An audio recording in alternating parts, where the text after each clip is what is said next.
Hello all welcome to IAC. So మనం daily current affairs discuss చేస్తున్నాం కదా. So కొన్ని రోజులుగా కొన్ని షెడ్యూల్స్ వల్ల కావచ్చు, కొన్ని ఇంపార్టెంట్ ప్రోగ్రామ్స్ వల్ల అండ్ మీది డిలే చేయడం జరిగింది. సో డిలే చేసినా సరే ప్రీవియస్ కరెంట్ అఫైర్స్ ఏవైతే ఉన్నాయో మనం డైలీ చెప్పుకునే కరెంట్ అఫైర్స్లో సో మోస్ట్లీ కవర్ చేయడానికి ట్రై చేస్తాను. జీకే టాపిక్ ఆగదు, స్కీమ్ ఆగదు, అవి వాటికి ప్రాబ్లం లేదు కాబట్టి అవి కంటిన్యూ అవుతాయి. అండ్ నెక్స్ట్ మనకి ఏవైతే డిలే అయిన కరెంట్ అఫైర్స్ ఉన్నాయో వీక్ చివరిలో కావచ్చు, ఎప్పుడైతే మనకి స్కోప్ అనేది కనిపించిందో అక్కడ మనం మాక్సిమం కవర్ చేయడానికి ఆ కరెంట్ అఫైర్స్ని ట్రై చేద్దాం.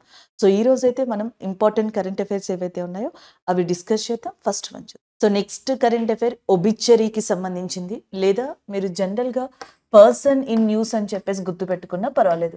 వార్తల్లో వ్యక్తులు అని చెప్పేసి అంటాం కదా, ఆ కేటగిరీకి సంబంధించింది. సో జైనిజానికి సంబంధించిన ప్రముఖ మాంక్ లేదా సన్యాసిగా కూడా చెప్పొచ్చు. సో జైనిజానికి సంబంధించిన వ్యక్తి ఈయన. ఆయన పేరు ఆచార్య విద్యాసాగర్ మహారాజ్. రీసెంట్గా చనిపోవడం జరిగింది. దానికి సంబంధించిన కరెంట్ అఫైర్ ఇది. అయితే నేను ఆల్రెడీ చెప్పాను కదా, ఈయన ఏ రిలీజియన్కి సంబంధించిన వ్యక్తి అంటే జైనిజానికి. జైనిజంలో మనకి one of the important ritual అని చెప్పొచ్చు ఆచారం సల్లేఖన వ్రతం, fasting up to the death. చనిపోయే వరకు కూడా ఫుడ్ కానీ లిక్విడ్స్ కానీ తీసుకోకుండా ఉండడం కదా. సో సల్లేఖన వ్రతం అనే దాన్ని ఆచరించి ఆయన చనిపోవడం అనేది జరిగిందనమాట రీసెంట్గా. అండ్ ఈయన ఎక్కడ చనిపోయారు అంటే ఛత్తీస్గఢ్లో జైనిజానికి సంబంధించిన చంద్రగిరి తీర్థ్ అని చెప్పేసి ఒక ప్రదేశం ఉంది, అక్కడ ఈయన మరణించడం అనేది జరిగింది. అదే ఈ ఒబిచరీగా చెప్పొచ్చు. ఈ ఒబిచరీలో రెండు ఇంపార్టెంట్ ఫ్యాక్ట్స్ని మనం కరెంట్ అఫైర్స్ పరంగా ఇంకా మనం ఎగ్జామ్స్ పాయింట్ ఆఫ్ వ్యూలో కూడా చూడొచ్చు. రీసెంట్గా చనిపోయింది ఎవరు మనకి? విద్యాసాగర్ మహారాజ్. సో ఆయన ఎక్కడ చనిపోయారని అడిగితే ఛత్తీస్గఢ్, కానీ బేసిక్గా ఈయన ఏ రాష్ట్రానికి సంబంధించిన వ్యక్తి అంటే కర్ణాటక. అంటే కర్ణాటక రాష్ట్రంలో పుట్టారు ఈయన, బట్ చనిపోయింది బేసికలీ ఎక్కడ అంటే మనకి ఛత్తీస్గఢ్ ఏరియాగా చెప్పొచ్చు, అది కూడా చంద్రగిరి తీర్థ్ అనే ప్రదేశంలో. నెక్స్ట్ వన్, జైనిజానికి సంబంధించి మనకి 24 తీర్థంకరాస్ అని చెప్పేసి ఉంటారు. సో దీంట్లో 24th తీర్థంకరగా మహావీర్ జైన్ అనే ఆయన్ని చెప్పడం జరుగుతుంది. మౌర్యన్ డైనాసిటీలో Chandragupta Maurya, who is a founder of Mauryan dynasty and he is also followed Jainism. So Maurya సామ్రాజ్య స్థాపకుడైన చంద్రగుప్త మౌర్యుడు కూడా ఒకప్పుడు జైనిజాన్ని ఫాలో అయ్యారు. సో అది ఒక ఇంపార్టెంట్ క్వశ్చన్గా గుర్తుపెట్టుకోవచ్చు. కర్ణాటకలోని మనకి శ్రావణ బెల్గుల అనే ప్రదేశంలో అతిపెద్ద గోమటేశ్వర స్టాట్యూ అనేది కూడా లొకేట్ అయి ఉంది. సో ఇదంతా జైనిజానికి సంబంధించింది. ఛత్తీస్గఢ్ యొక్క చీఫ్ మినిస్టర్గా విష్ణు దియో సాయ్ అనే పర్సన్ ఉన్నారు. అండ్ ఛత్తీస్గఢ్ యొక్క గవర్నర్గా బిశ్వభూషణ్ హరిచందన్ గారు ఉన్నారు. Governor and chief minister. So ఇదే ఛత్తీస్గఢ్లో ఇంపార్టెంట్ నేషనల్ పార్క్స్ చూద్దాం, ఇది ప్రతి ఎగ్జామ్కి యూజ్ అవుతుంది. So important national parks in ఛత్తీస్గఢ్గా ఏమవుతుంది? ఒకటి కంగేరి నేషనల్ పార్క్ ఏదైతే ఉందో, లేదా కాంగేర్ నేషనల్ పార్క్ ఏదైతే ఉందో, ఇది వన్ ఆఫ్ ద ఇంపార్టెంట్ జాతీయ పార్క్ అనమాట ఈ ఛత్తీస్గఢ్లో. దాని తర్వాత మనకి ఇంద్రావతి నేషనల్ పార్క్ అని చెప్పేసి ఉంది. This is also one of the important national park in Chhattisgarh. Indravati, Kanger national parks. వీటితో పాటుగా గురు ఘాసిదాస్ అనే నేషనల్ పార్క్ కూడా మనకి ఎక్కడ లొకేట్ అయ్యి ఉందంటే ఛత్తీస్గఢ్లో లొకేట్ అయ్యి ఉందన్నమాట. So this is all about the Chhattisgarh national parks. Chief minister and governor అక్కడున్న చంద్రగిరి తీర్థ్ దగ్గర జైనిజానికి సంబంధించిన రిచువల్ అయిన ఏదైతే సల్లేఖన ఉంటుందో అది ఆచరించి విద్యాసాగర్ మహారాజ్ గారు చనిపోయారు. ఈయన బేసిక్గా కర్ణాటకకి సంబంధించిన వ్యక్తి. కర్ణాటక యొక్క చీఫ్ మినిస్టర్గా సిద్ధారామయ్య గారు ఉన్నారు. అలాగే కర్ణాటక యొక్క గవర్నర్గా మనకి తవార్ చంద్ గెహ్లాట్ గారు ఉండడం జరిగిందనమాట. సో ఇవి మనం ఓవరాల్గా ఇక్కడ చూడాల్సిన ఇంపార్టెంట్ అంశాలు. అలాగే లాస్ట్ టైం కూడా మనం చెప్పుకున్నాం ఒబిచరీస్లో ఉన్న ఇంకొంతమంది వ్యక్తులు. కెల్విన్ కిప్టమ్. సో కెల్విన్ కిప్టమ్ అథ్లెట్ అండి ఈయన, అండ్ కెన్యాకి సంబంధించిన అథ్లెట్, రీసెంట్గా చనిపోవడం జరిగింది. అలాగే నెక్స్ట్ ఫారూక్ నాస్కి కశ్మీర్కి సంబంధించిన ఇంపార్టెంట్ జర్నలిస్ట్గా చెప్పొచ్చు, ఈయన కూడా రీసెంట్గా చనిపోవడం జరిగింది. సో ఇవి పర్సన్స్ ఇన్ న్యూస్ అనమాట. ఒకటి విద్యాసాగర్ మహారాజ్ గారు, కెల్విన్ కిప్టమ్ అండ్ నాజిక్ గారు జర్నలిజానికి సంబంధించి, కిప్టమ్ గారు వచ్చేటప్పటికి స్పోర్ట్స్కి సంబంధించి, అండ్ జైనిజానికి సంబంధించిన పర్సన్ ఎవరు అంటే విద్యాసాగర్ మహారాజ్ గారు. సో ఇక్కడ కరెంట్ అఫైర్ మనకి స్పోర్ట్స్కి సంబంధించిందిగా చెప్పొచ్చు. ఒకసారి ఇక్కడ చూడండి. So badminton Asia team championship of 2024 అనేది మలేషియాలో జరిగింది. సో ఒక్కొక్కసారి డైరెక్ట్గా మనకి క్వశ్చన్ ఇచ్చేసి అది ఎక్కడ జరిగింది అని కూడా అడుగుతూ ఉంటారు. సో అవి చూసుకుంటూ ఉండాలి. మనకి బ్యాడ్మింటన్ ఏషియన్ టీమ్ ఛాంపియన్షిప్ అనేది వెన్యూ వచ్చేటప్పటికి మలేషియాలో జరిగింది. ఫైనల్ మ్యాచ్ ఇండియాకి, థాయిలాండ్‌కి మధ్యలో జరిగింది. 3-2 అనే స్కోర్ పెర్ఫార్మన్స్ తోటి మనకి ఇండియా అనేది ఫైనల్ విన్నర్‌గా నిలిచిందనమాట. సో, మనకి విన్నర్ వచ్చేటప్పటికి ఇండియా అండ్ రన్నర్ వచ్చేటప్పటికి థాయిలాండ్ ఈ ఏషియన్ టీమ్ ఛాంపియన్‌షిప్‌కి సంబంధించి. అండ్ ఫైనల్‌లో 3-2 స్కోర్ అనేది జరిగిందనమాట. ఇండియా మనకి స్కోర్ వచ్చేటప్పటికి 3 పాయింట్స్ అండ్ థాయిలాండ్ స్కోర్ వచ్చేటప్పటికి 2 పాయింట్స్‌గా ఉంది. కొన్ని చోట్ల లైక్ బ్యాంకింగ్ కావచ్చు, ఎస్ఎస్‌సి కావచ్చు అండ్ కొన్ని షిఫ్ట్స్‌లోకొచ్చేటప్పటికి ఇలా స్కోర్‌తో కూడా కొన్ని క్వెషన్స్‌ని ఫ్రేమ్ చేసుకుంటూ వస్తున్నారు. కాబట్టి అది ఒక్కసారి మనం తెలుసుకుంటే ఐడియా ఉంటే బావుంటది. అండ్ మిగతా వాటిలో ఏంటంటే కామన్‌గా ఎక్కడ జరిగింది, ఎవరు విన్నర్ అండ్ ఎవరు రన్నర్ ఇలాంటి క్వెషన్స్ అడుగుతారు. అండ్ చాలామంది ఇప్పుడు రైల్వేకి, ఎస్ఎస్‌సికి ఇంకా చాలా ఎగ్జామ్స్‌కి ప్రిపేర్ అవుతున్నారు. వాళ్ళకి జీకే అనేది కూడా చాలా ఇంపార్టెంట్ అండి. బ్యాడ్మింటన్‌కి సంబంధించి మనకి థామస్ కప్ అని చెప్పి జరుగుతది. Thomas cup is related to which sports అని అడిగారనుకోండి అది బ్యాడ్మింటన్. ఎస్పెషల్లీ పురుషులకి సంబంధించింది మెన్స్‌కి సంబంధించిన కప్‌గా చెప్పొచ్చనమాట. అదే గనుక ఫీమేల్‌కి సంబంధించిందైతే ఊబర్ కప్‌గా చెప్పడం జరుగుతది. గ్రీన్ కప్ అనేది జనరల్‌గా మనకి మెన్ అండ్ విమెన్‌కి సంబంధించింది. ఈ బ్యాడ్మింటన్ కప్‌గా చెప్పడం జరుగుతది. సో, ఇది ఈ కరెంట్ అఫైర్‌కి సంబంధించిన ఇంపార్టెన్స్. స్పోర్ట్స్ కరెంట్ అఫైర్‌లో మనకి ఈ రోజు ఉన్నదేంటంటే బ్యాడ్మింటన్ ఛాంపియన్‌షిప్ ఆఫ్ ఏషియా 2024 మలేషియాలో జరిగితే మన ఇండియన్ విమెన్స్ టీమ్ ఇది విమెన్స్‌కి సంబంధించింది. మహిళలకి సంబంధించింది.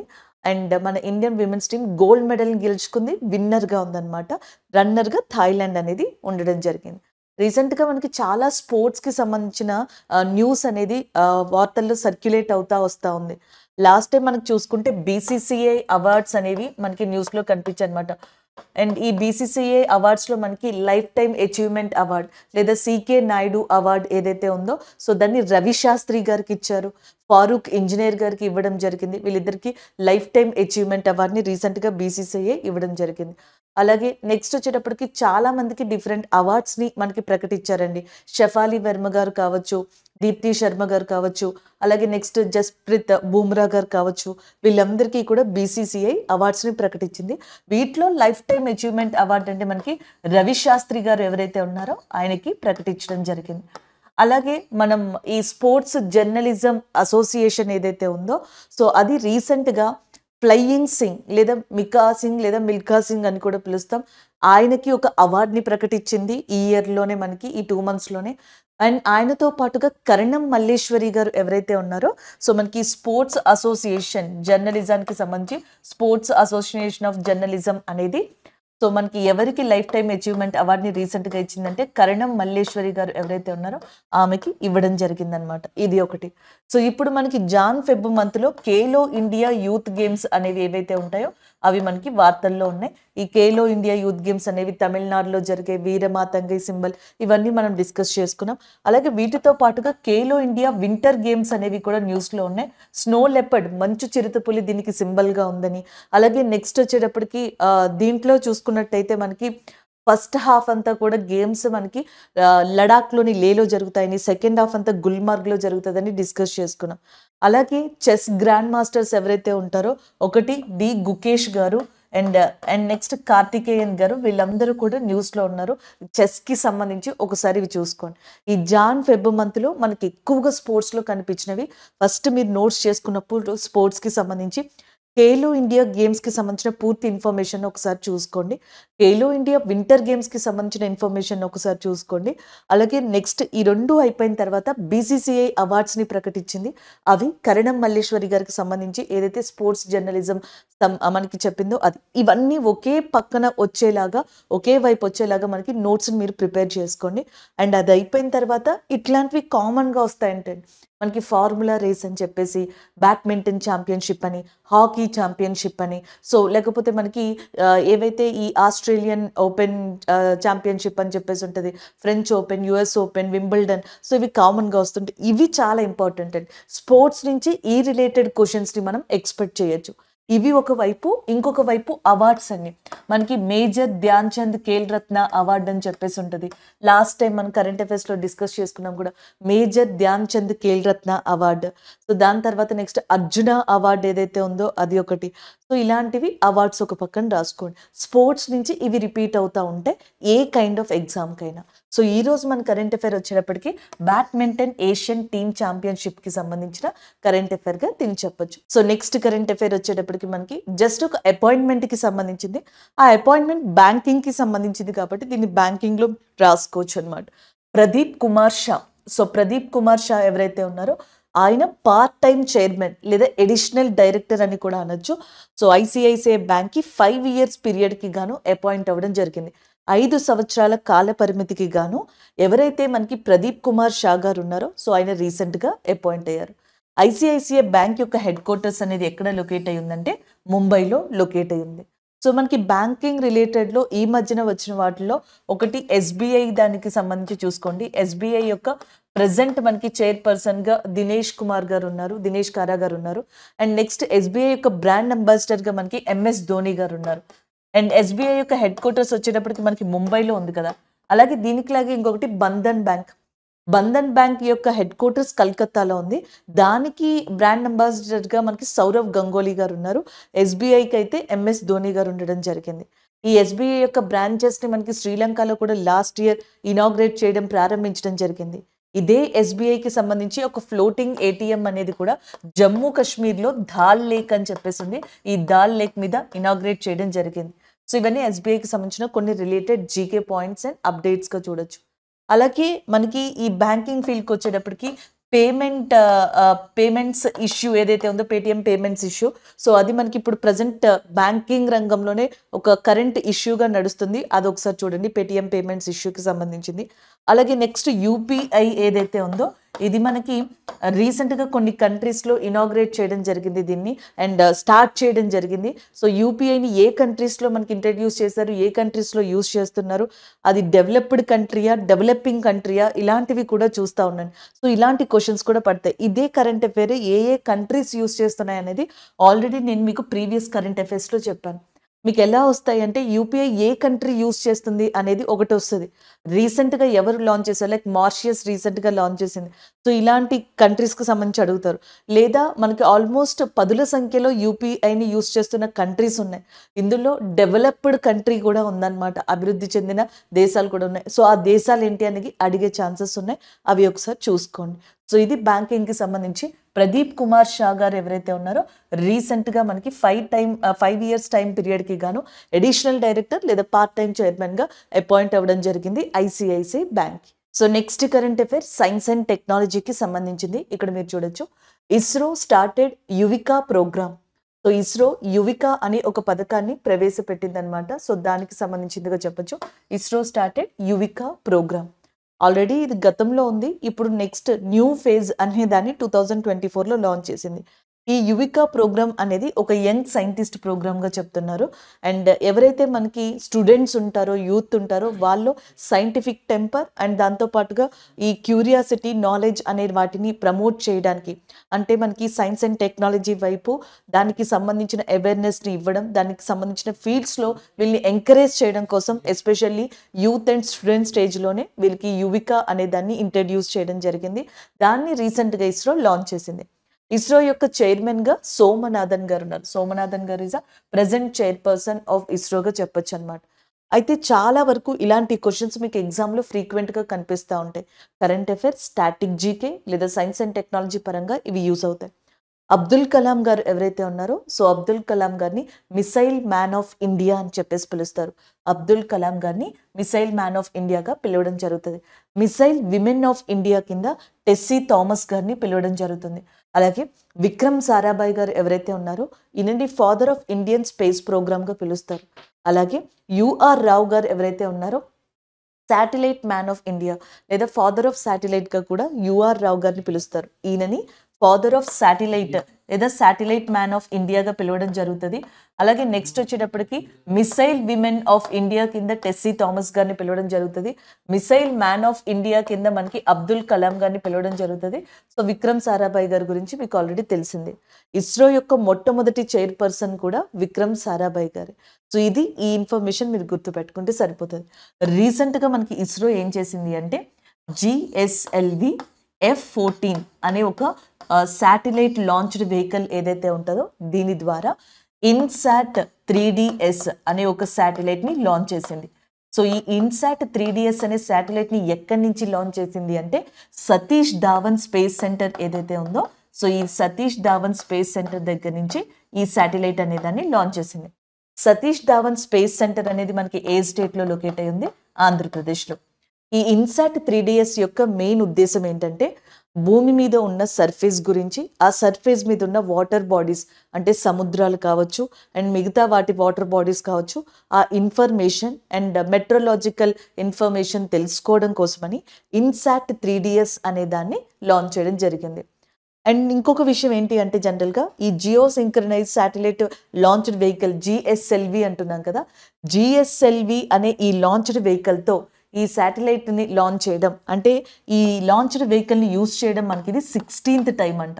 సో ఇవి వరుసగా ఏవైతే శాటిలైట్స్ని లాంచ్ చేసుకుంటూ వచ్చాయో అలా 16th టైము ఈ జిఎస్ఎల్వి అనే వర్షన్ ఇన్సాట్ 3DS అనే దాన్ని రీసెంట్గా సతీష్ ధావన్ స్పేస్ సెంటర్ దగ్గర లాంచ్ చేసింది.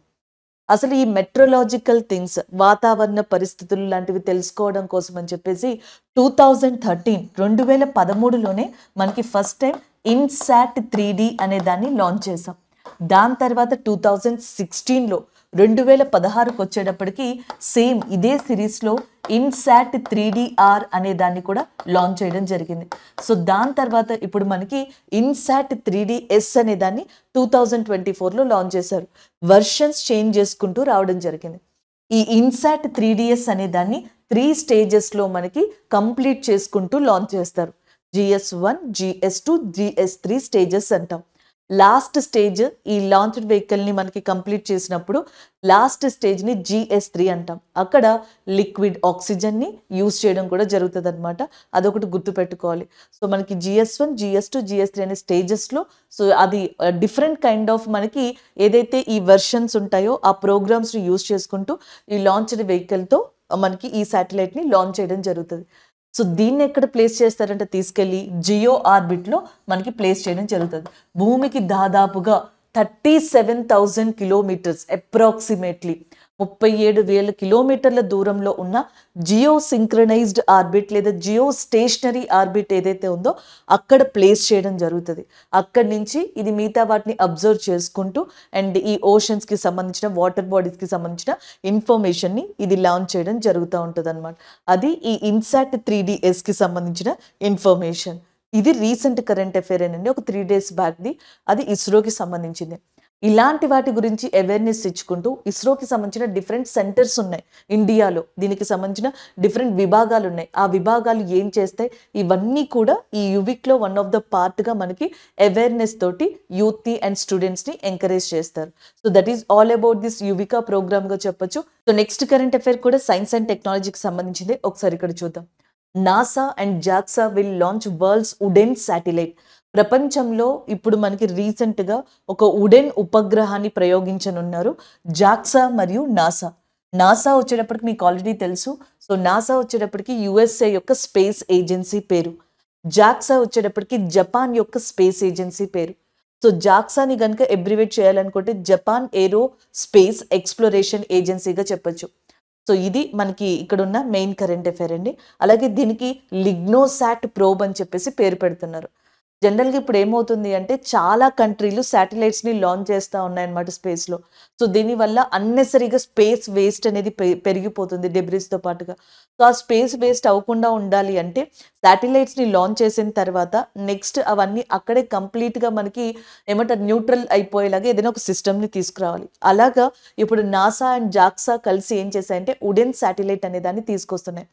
మంగోలియన్ వుడెన్ని ఇక్కడ యూజ్ చేయనున్నారంట. దీనివల్ల ఏమవుతుందంటే శాటిలైట్ దాని ఆపరేషన్స్ని కంప్లీట్ చేసుకుని రిటర్న్ అయినప్పుడు లేదా సో ఆపరేషన్ని కంప్లీట్ చేసుకున్న తర్వాత అది కంప్లీట్గా యాష్ రూపంలోకి వెళ్ళిపోవడమో లేకపోతే కంప్లీట్గా న్యూట్రల్ అయిపోవడమో ఇవన్నీ కూడా జరుగుతూ ఉంటాయంట.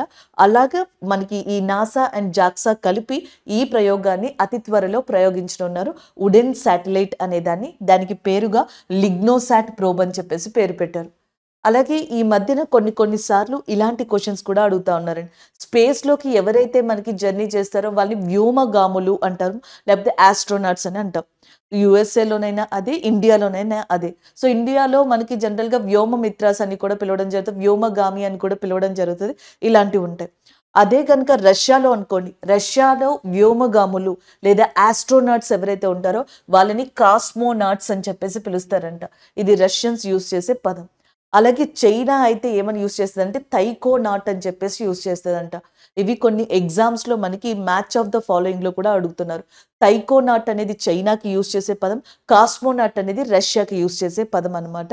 సో, అవి ఒక్కసారి ఇక్కడ చూసుకుంటే మనకి చాలా మంచిది. అలాగే ఒక 1 మంత్, 1 ½ మంత్ బ్యాక్ వ్యోమమిత్ర అనేది కూడా న్యూస్‌లో ఉంది. ఎందుకంటే ఇస్రో ఆల్రెడీ 2023లో 2 సక్సెస్‌ఫుల్ మిషన్స్‌ని లాంచ్ చేసింది. ఒకటి సూర్యుడి కోసం అని చెప్పేసి ఆదిత్య L1 లాగ్రేంజింగ్ పాయింట్ L1 అనే శాటిలైట్‌ని లాంచ్ చేసింది. రెండోది చంద్రుడికి సంబంధించి దక్షిణ ధ్రువం లేదా సౌత్ పోల్ కోసం అని చెప్పేసి చంద్రయాన్ 3 అనే దాన్ని లాంచ్ చేయడం జరిగింది. ఈ 2 సక్సెస్ అయిపోయినాయి 2023లో. నెక్స్ట్ ఇస్రో యొక్క టార్గెట్స్‌గా ఏమున్నాయి? ఒకటి గగనయాన్ అనేది ఉందన్నమాట. Next future target. ఈ గగనయాన్‌తో పాటుగా శుక్రయాన్, శుక్రుడు లేదా వీనస్‌కి సంబంధించి కూడా మనం ఒకటి ప్లాన్ చేస్తున్నాం. ఇస్రో ప్లాన్ చేస్తుంది. సో, దీంట్లో భాగంగా ఈ గగనయాన్‌లో ఒక రోబోని కూడా పంపనున్నారు. ఆ రోబో పేరొచ్చేటప్పటికి, ఆ రోబోట్ పేరొచ్చేటప్పటికి వ్యోమమిత్రగా చెప్తున్నారనమాట. సో, ఇది రీసెంట్‌గా న్యూస్‌లోకి రావడం జరిగింది. This is all about this current affair అండి. NASA and JAXA will launch soon world's wooden శాటిలైట్‌గా చెప్తున్నారు. సో, ఇక్కడ మనం కరెంట్ అఫైర్స్ ఎంసీక్యూలో కూడా డిస్కస్ చేస్తాం కదా! ఒకసారి అవి చూద్దాం. First one, Swayam scheme has been launched in. Swayam అనే పథకాన్ని ఏ రాష్ట్రం ప్రారంభించింది? Like Karnataka, Tamil Nadu, Odisha, Andhra Pradesh. So, answer వచ్చేటప్పటికి option B is the correct answer, Odisha. So, Odisha రాష్ట్రం స్వయం అనే ఒక పథకాన్ని ప్రారంభించింది. ఈ పథకం యొక్క ముఖ్య ఉద్దేశం ఏంటంటే, ఎవరైతే ఒడిస్సా రాష్ట్రంలో యూత్ ఉంటారు చూసారా? సో, వాళ్ళకి దాదాపుగా 1,00,000 వరకు కూడా మనకి ఒక ₹1,00,000 వరకు కూడా లోన్ అనేది ప్రొవైడ్ చేయడం, అది కూడా ఇంట్రెస్ట్ లేకుండా. సో, దానికి సంబంధించిందనమాట. దీనివల్ల వాళ్ళు ఉపాధి పొందడం గానీ, బిజినెస్ స్టార్ట్ చేసుకోవడం గానీ, ఇలాంటివన్నీ ఎంప్లాయ్‌మెంట్ జనరేషన్ అనేది జరుగుతది. సో, దానికోసమని ఒడిస్సా ప్రభుత్వం ఈ స్వయం అనే ఒక స్కీమ్‌ని మనకి స్టార్ట్ చేయడం జరిగిందనమాట. అలాగే ఇక్కడ ఆంధ్రప్రదేశ్ ఉంది చూసారా? ఆంధ్రప్రదేశ్‌కి సంబంధించి వన్ ఆఫ్ ద ఇంపార్టెంట్ స్కీమ్‌గా ఫ్యామిలీ డాక్టర్ అనే స్కీమ్‌ని చెప్పొచ్చు. హెల్త్ ఫెసిలిటీ ప్రొవైడ్ చేయడానికి ఆంధ్రప్రదేశ్ గవర్నమెంట్ ఇది తీసుకొచ్చింది. ఫ్రీ బస్ స్కీమ్‌గా కర్ణాటక ఏం తీసుకొచ్చింది మనకి? శక్తి స్కీమ్ అనే దాన్ని మనకి కర్ణాటక అనేది తీసుకురావడం జరిగిందనమాట. Smart phone scheme Indira Gandhi and free smart phone scheme అని చెప్పేసి ఒకటి ఉంది. సో, దీన్ని తీసుకొచ్చింది ఎవరు అంటే రాజస్థాన్. సో, రాజస్థాన్ కొత్తగా తీసుకొచ్చిన ప్రోగ్రామ్ కింద మనం దేన్ని చెప్పొచ్చు అంటే ఇందిరా గాంధీ స్మార్ట్ ఫోన్ స్కీమ్‌గా చెప్పొచ్చు అనమాట. సో, దీన్ని రాజస్థాన్ ప్రవేశపెట్టింది. ఇలా డిఫరెంట్ స్కీమ్స్, డిఫరెంట్ స్టేట్స్ అనేవి తీసుకురావడం జరిగింది. ఇక్కడ ఆప్షన్ బి ఏదైతే ఉందో అది కరెక్ట్ ఆన్సర్ అవుతుంది. ఒడిస్సా యొక్క చీఫ్ మినిస్టర్‌గా ప్రెజెంట్ మనకున్నది ఎవరు అంటే నవీన్ పట్నాయక్ గారు. So, Naveen Patnaik is a present Odisha chief మినిస్టర్‌గా చెప్పొచ్చు. అలాగే నెక్స్ట్ ఒడిస్సాలో మనకి ఇంపార్టెంట్‌గా ఉన్న పోర్ట్ పారాదీప్ పోర్ట్‌గా చెప్పొచ్చు. అండ్ ఐలాండ్ వచ్చేటప్పటికి వీలర్ ఐలాండ్ లేదా అబ్దుల్ కలాం ఐలాండ్ అంటాం. ఈ ఎస్ఎస్‌సి వాళ్ళకి ఎస్పెషల్లీ వచ్చేటప్పటికి ఈవెన్ రైల్వేస్ వాళ్ళకైనా ఒడిస్సాకి సంబంధించి ఇంపార్టెంట్‌గా ఈ కోనార్క్ టెంపుల్ అనే దాన్ని అడుగుతారండి. కోనార్క్ సూర్య దేవాలయం. దీన్ని బ్లాక్ పగోడా అని కూడా పిలవడం జరుగుతదనమాట. సో, ఇది మనకి ఇక్కడే లొకేట్ అయ్యి ఉంది. భారత్ మండపం ఏదైతే న్యూఢిల్లీలో ఉందో అక్కడ G20 సమావేశం జరిగినప్పుడు మీకు ఒక వీల్ రిప్రజెంట్ చేశారు చూసారా? అది కోనార్క్ వీల్‌గానే చెప్పొచ్చు. ఈవెన్ ₹10 నోట్ మీద కూడా మీకు అది కనిపిస్తా ఉంటది. అండ్ ఒడిస్సాలో ఇంపార్టెంట్‌గా ఉన్న నేషనల్ పార్క్ కావచ్చు, బయోస్పియర్ కావచ్చు, దాన్ని సిమ్లిపల్ అనే దానిగా చెప్పొచ్చు అనమాట. ఇది important place. And Odisha is very famous for a lake which is called as a Chilka lake. ఇది ఉప్పునీటి సరస్సే చిల్కా లేక్ అనేది. ఇది ఒడిస్సాలో లొకేట్ అయి ఉంది. ఇవన్నీ ఒడిస్సాకి సంబంధించిన ఇంపార్టెంట్ ఇన్ఫర్మేషన్‌గా చెప్పొచ్చు. రీసెంట్‌గా మనకి రామ్‌సర్ సైట్స్ అనేవి 80 అయినాయి. ఇదివరకు 75 ఉండేవి. ఇవి 80 అయినాయి. 3 ఏమో కర్ణాటక నుంచి, 2 వచ్చేటప్పటికి తమిళనాడు నుంచి రికగ్నైజ్ చేయడం జరిగింది. దానివల్ల ఇవి 80గా మారాయన్నమాట. So, these are all of related information అండి. బట్ స్వయం అనే పథకం మాత్రం ఒడిస్సా తీసుకొచ్చిందనమాట. యూత్‌కి ఈ ఎంప్లాయ్‌మెంట్ కావచ్చు, మిగతా వాటిని ప్రొవైడ్ చేయడానికి ₹1,00,000 లోన్ వితౌట్ ఇంట్రెస్ట్ కింద ఈ పథకం కింద తీసుకొచ్చింది. అలాగే ఒడిస్సా యొక్క గవర్నర్‌గా రఘువర దాస్ గారు ఉన్నారు. Raghubar Das is a present governor of ఒడిస్సాగా కూడా చెప్పొచ్చు. So, next current affair. In which state first child friendly police station been open? So, మొట్టమొదటి ఫ్రెండ్లీ చైల్డ్ పోలీస్ స్టేషన్ అనేది ఎక్కడ ఓపెన్ అయింది? మహారాష్ట్ర, తెలంగాణ, ఉత్తరప్రదేశ్ అండ్ పంజాబ్ అని చెప్పేసి ఉన్నాయి. సో, రీసెంట్‌గా మనకి మహారాష్ట్రలోని ధూలే అనే ప్రాంతంలో first child friendly police station అనేది ఆ స్టేట్‌లో ఓపెన్ చేశారనమాట. ఎందుకంటే ఈ ఫ్రెండ్లీ చైల్డ్ పోలీస్ స్టేషన్ అనేది ఆల్రెడీ తమిళనాడు, ఒడిస్సా అండ్ రాజస్థాన్‌లో లొకేట్ అయ్యి ఉంది. చైల్డ్‌కి సంబంధించిన ప్రాబ్లమ్స్ కొన్ని ఉంటాయి. లైక్ మనకి చైల్డ్‌కి సంబంధించి ఏదైనా ప్రాబ్లమాటిక్‌గా అయితే పోలీస్ స్టేషన్‌కెళ్తే అట్మాస్ఫియర్ అంతా కంప్లీట్‌గా చేంజ్ అవుతదనమాట. అక్కడున్న డిఫరెంట్ ప్రాబ్లమ్స్ వల్ల, పర్సన్స్ వల్ల కూడా కావచ్చనమాట. అందుకని చెప్పేసి వాళ్ళకి ఫ్రెండ్లీ అట్మాస్ఫియర్ ఉండాలి. అలాగే వాళ్ళకి సజెషన్స్ కావచ్చు, వాళ్ళకి సంబంధించిన సొల్యూషన్స్ ఇవ్వాలి. ఇవన్నిటికి కూడా ఉండేలాగా ఆ అట్మాస్ఫియర్‌కి తగ్గట్టుగా ఏర్పాటు చేయబడిందే మనకి ఫస్ట్ చైల్డ్ ఫ్రెండ్లీ పోలీస్ స్టేషన్‌గా చెప్పొచ్చు. దీన్ని తమిళనాడు, ఒడిస్సా, రాజస్థాన్‌లో ఆల్రెడీ రన్ చేస్తున్నారు. ఇప్పుడు మహారాష్ట్రలో కూడా స్టార్ట్ చేశారు. మహారాష్ట్రలోని ధూలే అనే ప్రాంతంలో స్టార్ట్ చేశారు. మహారాష్ట్ర యొక్క చీఫ్ మినిస్టర్‌గా ఏక్నాథ్ షిండే గారు ఉన్నారనమాట. అలాగే మహారాష్ట్ర యొక్క గవర్నర్‌గా రమేష్ బయాస్ గారు ఉన్నారు. మహారాష్ట్ర యొక్క గవర్నర్‌గా ఉన్నది మనకి రమేష్ బయాస్ గారు. Next one Telangana governor Tamilisai Soundararajan గారు అండ్ ఉత్తరప్రదేశ్‌కి సంబంధించిన గవర్నర్‌గా ఆనందీబెన్ పటేల్ గారు ఉన్నారు. అలాగే నెక్స్ట్ మనకి పంజాబ్‌కి సంబంధించిన గవర్నర్‌గా బన్వరీలాల్ పురోహిత్ గారు ఉండడం జరిగింది. So this is all about this question అండి. ఆప్షన్ ఏ అనేది కరెక్ట్ ఆన్సర్ అవుతుంది. So next current affair, what is India's rank in the first half of the Henley passport index? Henley passport ఇండెక్స్లో so first half of that Henley passport index of 2024లో India యొక్క rank ఎంత అని అడుగుతున్నారు. Option ఏలో 126 ఉంది. 126 అనేది India ర్యాంకే, కానీ దేనికి సంబంధించింది? Global peace index of 2023. 2023 ప్రపంచ శాంతి సూచికలో ఇండియా యొక్క ర్యాంక్ 126. ఇదే దాంట్లో గ్లోబల్ పీస్ ఇండెక్స్ ఆఫ్ 2023లో టాప్ కంట్రీగా ఉన్నది ఏది అంటే ఐస్లాండ్గా చెప్పొచ్చు అనమాట. నెక్స్ట్ వన్ చూడండి, 86th. సో హెన్లీ పాస్పోర్ట్ ఇండెక్స్ యొక్క ర్యాంక్ ఈసారి ఇండియాకి సంబంధించి 86గా ఉంది. 161 వరల్డ్ ప్రెస్ ఫ్రీడమ్ ఇండెక్స్ అని ఉంది చూసారా. సో దీంట్లోకి వచ్చేటప్పటికి 161 పొజిషన్లో ఇండియా అనేది ఉందన్నమాట. And the next one climate change performance index, దాంట్లో యుఎస్ఏ టాప్లో ఉంటే సో ఇండియా వచ్చేటప్పటికి మనకి 5th పొజిషన్లో ఉందన్నమాట. సో ఈ క్లైమేట్ చేంజ్ పర్ఫార్మెన్స్ ఇండెక్స్కి సంబంధించి అలా ఈ ఇండెక్స్ని గుర్తుపెట్టుకోండి. 86th మనకి ఇండియా అనేది ఉంది హెన్లీ పాస్పోర్ట్కి సంబంధించి. ఎందుకంటే 2024లో అప్డేట్ అయిన దాని ప్రకారం చేసుకుంటే మనకి ఇండియన్స్ దాదాపుగా 62 కంట్రీస్కి ట్రావెల్ చేయడం అనేది జనరల్గా జరుగుతుంది ఓవరాల్గా చూసుకుంటే. అండ్ మనకి సో ఈ హెన్లీ పాస్పోర్ట్ ఇండెక్స్ గతంతో పోల్చుకుంటే ఇండియా యొక్క ర్యాంక్ 5 పొజిషన్స్ కిందకి వచ్చినట్టుగా కూడా చెప్తున్నారు, స్లిప్ అయినట్టుగా కూడా చెప్పడం జరుగుతుంది. అండ్ నెక్స్ట్ మనకి టాప్ కంట్రీస్గా ఏమేమి ఉన్నాయంటే మోస్ట్ పవర్ఫుల్ పాస్పోర్ట్ ఇండెక్స్లో ఏ కంట్రీస్ కామన్గా ఉన్నాయంటే సింగపూర్ ఒకటి ఉంది, అలాగే దాంతోపాటుగా జపాన్ అనేది ఉంది, అండ్ నెక్స్ట్ వచ్చేటప్పటికి మనకి ఇటలీ అనేది ఉంది, అండ్ నెక్స్ట్ ఫ్రాన్స్ అనేది ఉంది, అండ్ దాంతోపాటుగా జర్మనీ అనేది ఉంది, అండ్ స్పెయిన్ అనేది ఉంది. ఈ కంట్రీస్ అన్ని కూడా మోస్ట్ పవర్ఫుల్ ఇన్ ఏమంటారు పాస్పోర్ట్ని కలిగి ఉన్నాయి. బట్ ర్యాంకింగ్ వైజ్గా చూసుకుంటే జర్మనీ అనేది ఫస్ట్ హాఫ్లో టాప్ ఉంది. మోస్ట్ పవర్ఫుల్ కంట్రీస్గా ఈ కంట్రీస్ అన్నీ ఉన్నాయి. ఇండియా యొక్క ర్యాంక్ వచ్చేటప్పటికి 86గా ఉంది హెన్లీ పాస్పోర్ట్ ఇండెక్స్ ఫస్ట్ హాఫ్లో. So next current affair MCQ చూడండి. Melghat tiger reserve recently seen in the news, it is located in which state?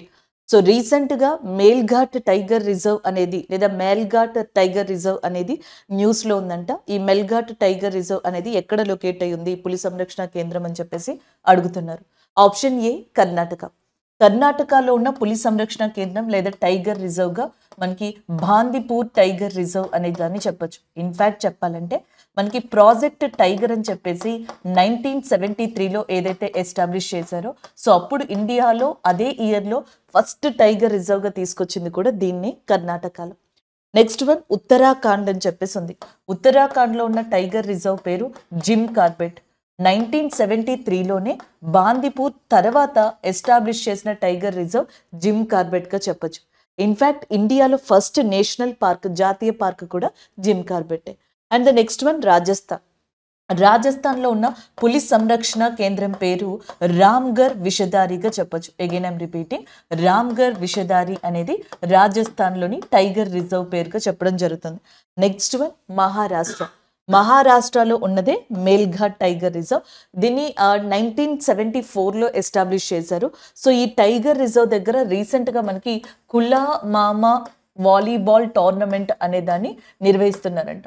So ఈ వాలీబాల్ టోర్నమెంట్ వల్ల యూత్ కావచ్చు, మిగతా వాళ్ళు ఇక్కడ ఎంగేజ్ అవుతారు కాబట్టి ఈ ప్రాంతం గురించి తెలుస్తది. దానివల్ల టైగర్స్ గురించి తెలుస్తది. అవేర్‌నెస్ వస్తది. సో ఈ వీటి కోసం అని చెప్పేసి ఎస్పెషల్లీ సో దీన్ని లాంచ్ చేయడం జరిగింది. అందువల్ల ఇది న్యూస్‌లో ఉంది. ఇక్కడ ఆన్సర్ ఆప్షన్ డి అనేది కరెక్ట్ ఆన్సర్ అవుతుంది, Maharashtra. So next one, Sominsai festival recently seen in the news is associated with which country అనేది ఈ కరెంట్ అఫైర్‌కి సంబంధించిందండి. అయితే సోమిని సై అనే ఫెస్టివల్ ఈజిప్టా, జపానా, తైవానా, ఆఫ్ఘానా అని చెప్పేసి అడుగుతున్నారు. సో జపాన్‌లో సెలబ్రేట్ చేసే one of the important ఫెస్టివల్‌గా Somini సై అనే ఫెస్టివల్‌ని చెప్పొచ్చు. ఇది జపాన్ యొక్క ఏన్షియంట్రల్ కల్చర్ అంటే పురాతనమైన సంస్కృతిని కాపాడుకుంటూ వస్తున్న వన్ ఆఫ్ ద పండుగగా ఈ సోమిని సై ఫెస్టివల్ అనేది చెప్పడం జరుగుతుంది. వీళ్ళకి సంబంధించిన లూనార్ న్యూ ఇయర్ ఏదైతే ఉందో, సో ఆ న్యూ ఇయర్ దగ్గర నుంచి 7th డే ఏదైతే వస్తుందో ఆ 7th డే రోజున ఈ సోమిని సై ఫెస్టివల్ అనేది సెలబ్రేట్ చేసుకుంటారంట. ఈజిప్ట్‌కి సంబంధించిన క్యాపిటల్‌గా కైరో అనేది ఉంది. ఈజిప్ట్ యొక్క ప్రెసిడెంట్‌గా తిరిగి మళ్ళీ అదే దేశానికి ఎంపికయ్యారు Abdul ఫత్ al Sisi. So Abdul ఫత్ al Sisi గారు లాస్ట్ ఇయర్ మనకి జాన్ 26 రిపబ్లిక్ డే సెలబ్రేషన్స్‌కి గెస్ట్‌గా కూడా రావడం జరిగింది. జపాన్ యొక్క ప్రైమ్ మినిస్టర్ వచ్చేటప్పటికి ఫ్యూమియో కిషిదా గారుగా చెప్పొచ్చు అనమాట. Fumio Kishida is a prime minister of Japan గా చెప్పడం జరుగుతుంది. సో మనం ఒక జీకే టాపిక్ ని కూడా స్టార్ట్ చేసాం. రీసెంట్ గా జమ్మూ కాశ్మీర్, లడాక్, హిమాచల్ ప్రదేశ్, ఉత్తరాఖండ్, రాజస్థాన్, పంజాబ్ అండ్ వీటికి సంబంధించిన ఫోక్ డాన్సెస్ ని మనం కంప్లీట్ చేసుకున్నాం. సో ఈ రోజు గుజరాత్ కి సంబంధించిన ఫోక్ డాన్స్ ఒకసారి ఇక్కడ చూడండి. గార్బా అనేది one of the important. Garba ఒకటి, దాంతో పాటుగా మనకి దాండియా. సో ఈ రెండు కూడా చాలా important folk dances of Gujarat గా చెప్పొచ్చు.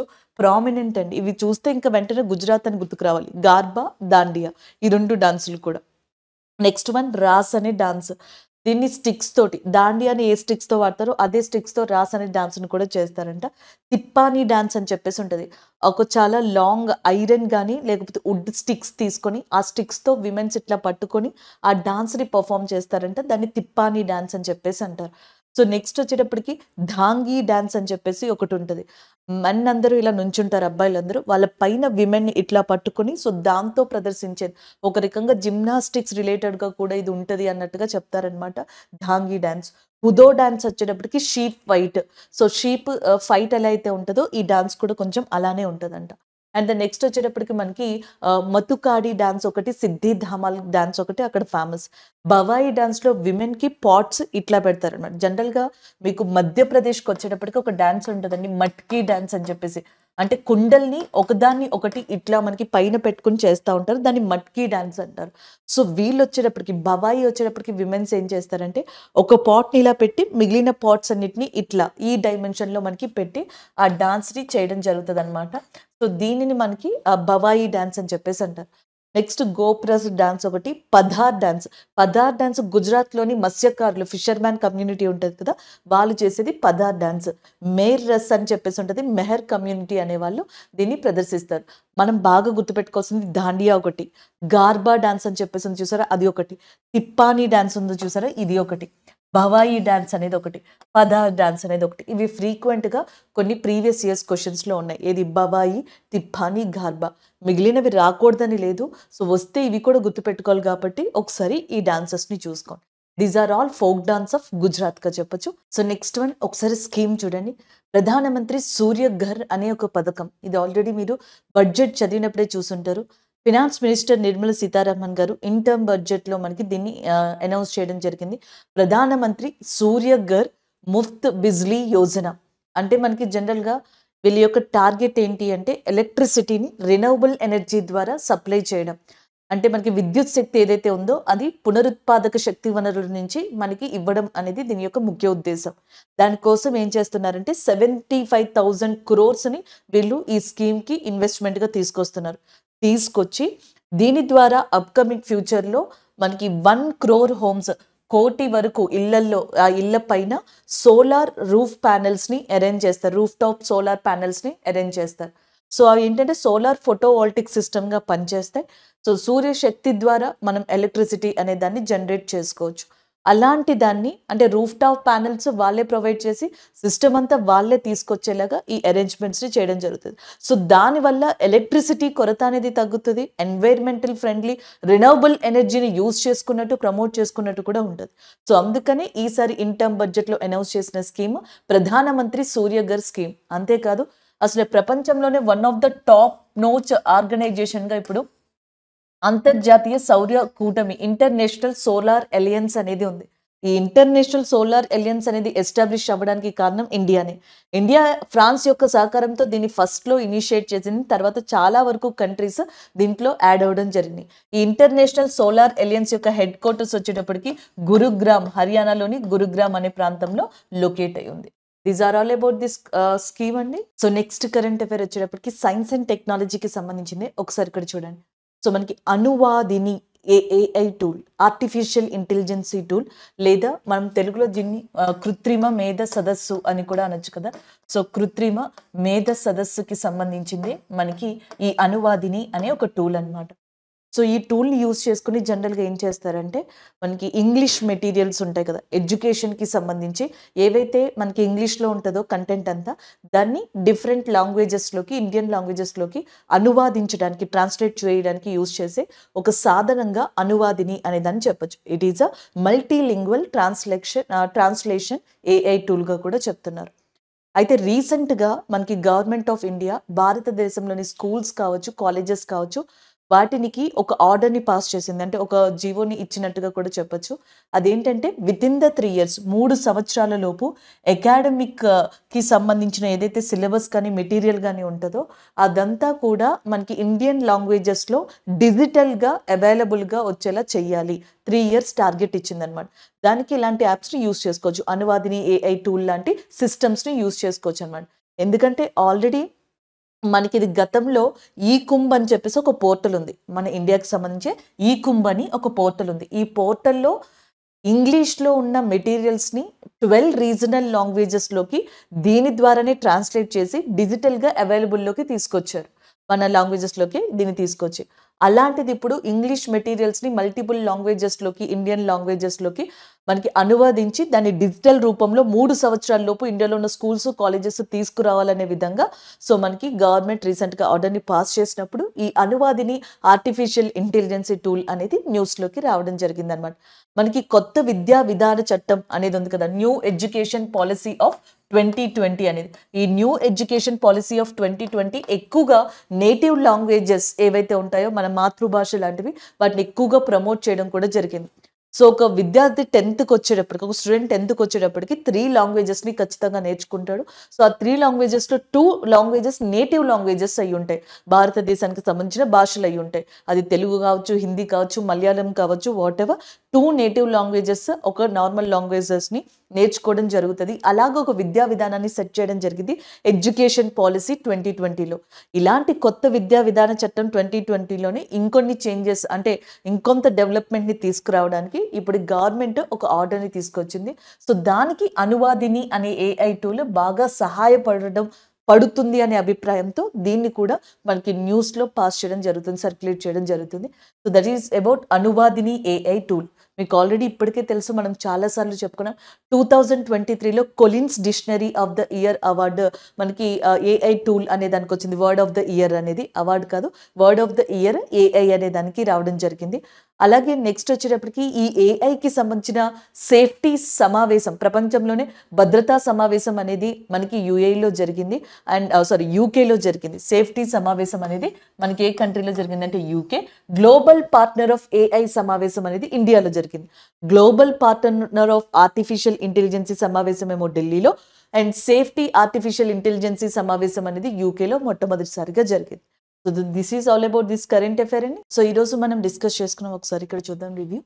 ఆచార్య విద్యాసాగర్ మహారాజ్ ఉన్నారు చూసారా, ఈయన ఒబిచరీలు లేదా పర్సన్ ఇన్ కరెంట్ అఫైర్స్లో మీరు గుర్తుపెట్టుకోవచ్చు. రీసెంట్గా చనిపోయారు. జైనిజానికి సంబంధించిన వ్యక్తి, బేసిక్గా కర్ణాటకకి సంబంధించిన వ్యక్తి, బట్ ఛత్తీస్గఢ్లో జైనిజానికి సంబంధించిన తీర్థ్ ఏదైతే ప్లేస్ ఉందో అక్కడ సర్లేఖన వ్రతాన్ని ఆచరించి చనిపోవడం జరిగింది. దానికి సంబంధించింది Asian badminton championship for women's మనకి మలేషియాలో జరిగితే ఫైనల్ మ్యాచ్ ఇండియాకి థాయిలాండ్కి జరిగింది. ఇండియా విన్నర్గా, థాయిలాండ్ రన్నర్గా ఉంది. యువిక అనే ప్రోగ్రామ్ మనకి ఇస్రో స్టార్ట్ చేసిందన్నమాట. యువిక్ అనే ప్రోగ్రామ్. ఇది యూత్‌ని ఇన్‌స్పైర్ చేయడం కోసం, సైన్స్ అండ్ టెక్నాలజీ వైపు అవేర్‌నెస్ పెంచడం కోసం స్టార్ట్ చేసింది. ప్రదీప్ కుమార్ షా గారు ఐసీఐసీఐ బ్యాంక్‌కి అడిషనల్ డైరెక్టర్‌గా మనకి ఒక 5 సంవత్సరాలకి గాను రీసెంట్‌గా మనకి అపాయింట్ అవ్వడం జరిగిందనమాట. దానికి సంబంధించింది. ఫోక్ డాన్సర్స్ ఆఫ్ గుజరాత్‌లో మనకి ఘార్బా కావచ్చు, దాండియా కావచ్చు, అలాగే రాస్ అని చెప్పేసి ఒక డాన్స్, వీటి గురించి మనం డిస్కస్ చేసుకోవడం జరిగింది. పీఎం సూర్య ఘర్ స్కీమ్ 75,000 క్రోర్స్‌తో ఇన్ టర్మ్ బడ్జెట్‌లో ఫినాన్స్ మినిస్టర్ నిర్మలా సీతారామన్ గారు అనౌన్స్ చేశారు. దాని తర్వాత ప్రైమ్ మినిస్టర్ నరేంద్ర మోదీ గారు ఫిబ్రవరిలో దీన్ని ప్రారంభించారు. టాప్ 5 ఎంసీక్యూస్ ఏవైతే ఉంటాయో, జపాన్‌కి సంబంధించిన సోమినై ఫెస్టివల్ అనేది ఉంటది కదండీ! దాన్ని డిస్కస్ చేసుకున్నాం. సోమిన్సై ఫెస్టివల్ అనేది. అలాగే దాని తర్వాత మహారాష్ట్రలో మనకి first police station, child friendly police station అనేది ఎస్టాబ్లిష్ చేశారు. అది ఒకటి. ఒడిస్సాలో స్వయం అనే ఒక ఉపాధి పథకాన్ని స్టార్ట్ చేశారు. And next Melghat tiger reserve మహారాష్ట్రకి సంబంధించింది ఏదైతే ఉందో, అది న్యూస్‌లో ఉన్నట్టుగా మనం డిస్కస్ చేసుకోవడం జరిగింది. ఇలా ఎంసీక్యూస్‌ని డిస్కస్ చేసుకున్నాం. సో, ఇవి ఈరోజు మనం డిస్కస్ చేసుకున్న ఎంసీక్యూస్ అండ్ కరెంట్ అఫైర్స్‌గా చెప్పొచ్చు.